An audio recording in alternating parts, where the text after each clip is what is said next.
This little dessert bowl, cake serving sandwich plate. Wow, I don't know how to describe this piece really. It's a piece of tableware from the table dessert service made by the China factory Coalport during the late 20th century, and the pattern is Hong Kong, as you can see very clearly demonstrated on here.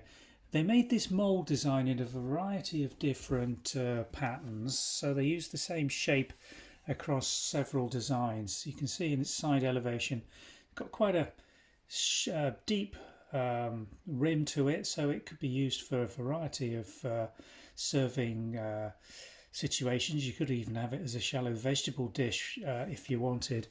It's got an awful lot of gilt, hand-applied gilt decoration on it, Hong Kong, so it's not really suitable for heavy wear. Certainly wouldn't want to put it through a dishwasher with any abrasive powder or detailing on it, because it would blunt this the shine on it. And just look how bright this one is. It hasn't had any of that wear. I don't think this has been used at all. It's probably been bought and loved just as a display piece. And I think there is an upside down and a right way up for this, because you can see it's not a symmetrical pattern.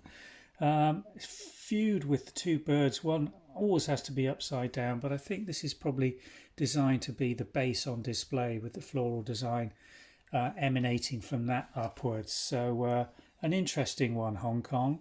Very strong colour palette, should I say, if I can get my tongue around that, with the rich, very strong cobalt blue, the gilt, which is heavily applied as part of the decorative colouring, and then this pink and the darker, almost burnt umber red, with the dragonflies and bird tails in that colour. Lovely piece in fine condition, Coalport bone china, late 20th century Hong Kong pattern.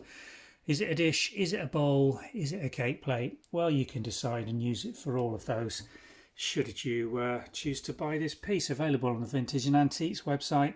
Pop a link taking you through so you can see all the dimensions, measurements, and most importantly the price. Thanks for watching.